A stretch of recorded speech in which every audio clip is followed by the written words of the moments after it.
Many of you have heard or you've been told that Muslims are terrorists. Muslims are fanatics. Muslims are heretics. Muslims are extremists. Muslims are murderers. Muslims are hostage takers. This is what you've been told. And I'll tell you that in some cases, that is true. There have been certainly some Muslims, not just recently, but even before newspapers and the media came about, there have been some Muslims who were the meaner element of the Muslims who have done those kinds of things. Certainly. But then let's be objective. Let us go to history and be objective. Have not Jews and Christians also done those things? And are they not also doing those things? Yes, they are. A criminal is a criminal. A sinner is a sinner. But you would never see in the media a Christian pedophile. You would never see a pedophile called a Christian pedophile. You would never see a murderer called a Christian murderer or a Jewish murderer. Timothy McVeigh wasn't called a Christian terrorist. Charles Manson wasn't called a Christian mass murderer. The IRA is not referred to as a Christian terrorist organization. Yet they are, in fact, committing, and they have committed, some of the gravest, repugnant crimes. But they're not referred to as Christian terrorists, Christian fanatics. Then I ask, why? Why, when a Muslim is accused, maybe not even indicted, maybe not even convicted, but if a Muslim is simply accused of something, he is called a Islamic fundamentalist, Islamic fanatic, Islamic Muslim terrorist. Why? Because the media is controlled by people who want to malign Muslims and Islam. And I say that's unfair. While yes, that is true, that some Muslims themselves are responsible for some of the distortions about Islam.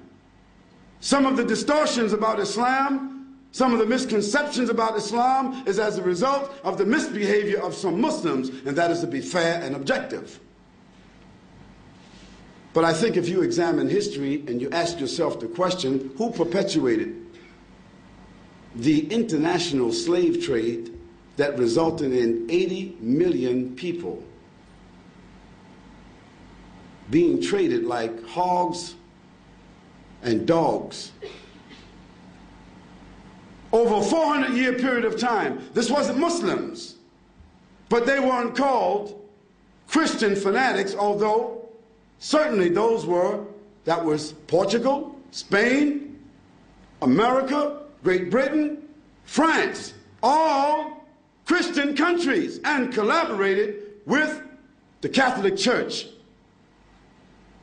When the conquistadors went into South America and ravaged that country, killed and slaughtered the people, poisoned the natural resources, they were blessed by the church, and they're still blessed by the church, and nobody called them Christian terrorists.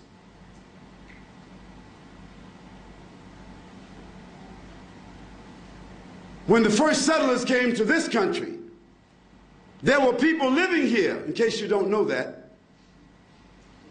Nobody discovered a country where people were already living.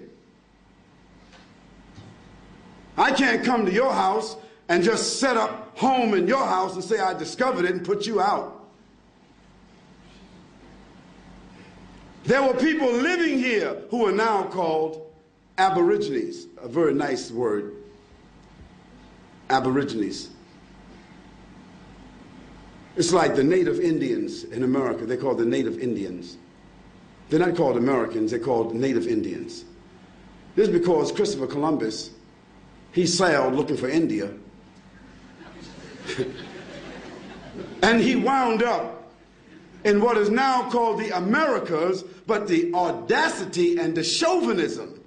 See how chauvinistic the people are.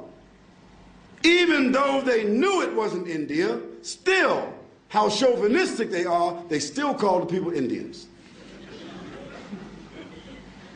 And today, they call them native Indians, but they call themselves Americans. And today, you call the native people here Aborigines, and you call yourself Australians. Now, how this country was taken, you were not invited here, but it was taken with blood and slaughter. Terrorism in its purest form, but nobody called those people Christian terrorists. And now that you have sophisticated civilization here, Sydney, Australia, Brisbane, Australia, Melbourne, Australia, I mean, you know, down under, you got this, you had the Olympics here. It's all forgotten about now. And still, terrorism by governments still go on. And I don't say that terrorism by governments or individuals is right or moral. It is not. It is not. But we can't, on one hand, call some people in Afghanistan or some people in Chechnya or some people in Kashmir or some people in Palestine or some people in Somalia or some people in some other part of Africa or some other people in Indonesia. You can't call them terrorists because they are seeking freedom from oppression when you justify in your own history that you did the same thing, but you glorify it and you justify it now. It's not fair. I say that a crime is a crime, whether it's done by some uneducated, unsophisticated people or some very educated and sophisticated people. A crime of government is just as bad as a crime of the individual. Yet the crimes of governments, they go unchecked because governments have power and there's nobody that can check them. But individuals, governments can hunt them down and put them in check. So I say that this issue that Islam or Muslims being fanatics, that this is unfair. Islam is a system of faith. It is a global system of faith. In fact, in case you don't know this, 1 out of every 5 people in this world is a Muslim.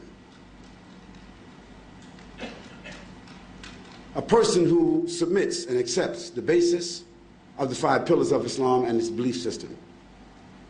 And these Muslims are not in Arabia riding horses and swords and turbans and telling everybody to submit or die. No. All Arabs are not Muslims and all Muslims are not Arabs. In fact, only 19% of the Muslim world are Arabs. There are Muslims in every continent of the world. There are Muslims in over 53 countries of the world. And there are 23 countries of the world that have major populations of Muslims. As a matter of fact, the largest population of Muslims on the earth, they're not Arabs at all. It's Indonesia, your neighbor. They're the largest population of Muslims in the world.